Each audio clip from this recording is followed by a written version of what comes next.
کل جو لیبیا میں ایک افسوسناک واقعہ پیش آیا جس میں 65 کے قریب تقریباً یا اس سے زیادہ پاکستانی اس میں جو ہے وہ فوت ہوئے ہیں. بڑا افسوسناک واقعہ ہے. میرا بھی پاکستان ایمبیسی جو ہماری وہاں پر موجود ہے اس سے بھی گورنر ہاؤس کا ایک کلوز زون شروع ہے تاکہ کوئی ایسے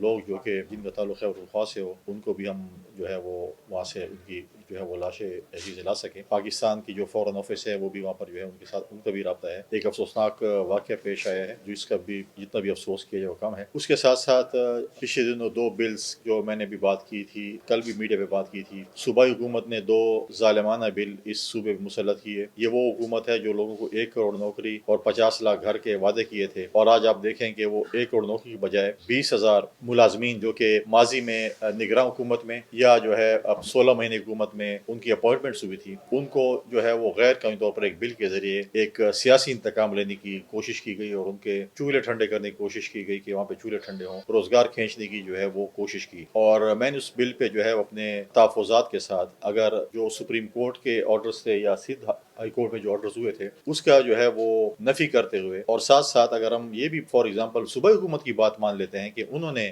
جو ہے وہ اس وقت غلط بھرتی ہوئی تھی, تو کیا جن لوگوں نے جن افسران نے ان کی بھرتی کی ہے اس کی بھی سزا متعین کی گئی ہے کہ نہیں کی گئی, کہ انہوں نے غلط اگر ایک لوگوں کے جو ہے ذہنوں کے ساتھ کھیلا یا ان کے جذبات کے ساتھ کھیلا, غلط بھرتی کیا. فار ایگزامپل اگر ہم مان لیں بھی کہ صوبائی حکومت نے اس وقت غلط کیا تھا تو ان کے لیے کیا سزا انہوں نے متعین کی, ان افسران کے خلاف کیا ایکشن انہوں نے لیا اور پھر وہ چیز ہوئی. لیکن میں اپنے ان سرکاری ملازمین کو جن کو نکالا گیا ہے ان کو میں یہ گارنٹی دیتا ہوں کہ گورنر ہاؤس آپ کے ساتھ ہے, میں آپ کے ساتھ کھڑا ہوں. آپ اگر عدالت کا دروازہ کھٹکھٹائیں گے میں آپ کو وکیل کر کے دوں گا, میں آپ کا مقدمہ لڑوں گا, اور انشاءاللہ تعالی پاکستان پیپلز پارٹی نے پہلے بھی لوگوں کو روزگار دیا, واپس اپنی نوکری پہ بحال کیا, اور دوبارہ بھی ہم یہ اقدام کریں گے. ساتھ ساتھ ایک ظالمانہ ٹیکس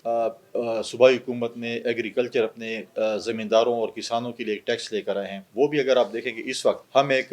جنگ کی صورتحال میں, جنگ کی صورت مطلب یہ ہے کہ مختلف علاقوں میں صوبائی حکومت کی ناکامی, نااہلی اور ان کی جو ہے وہ غلط سوچ کی وجہ سے اس وقت جس طریقے سے law and order situation create ہوئی پڑی ہے, ہمارے زمیندار یہ بتائیں کہ وہ پرچی جب ہے اس پہ بتہ دیں. ہمارے سی ایم صاحب تو خود کہتے ہیں کہ اگر میں بتہ نہ دوں تو اپنی فصل نہیں اٹھا سکتا. جب صوبے کے سی ایم کی یہ پوزیشن ہے تو باقی زمینداروں کی کیا پوزیشن. لہٰذا جو ہے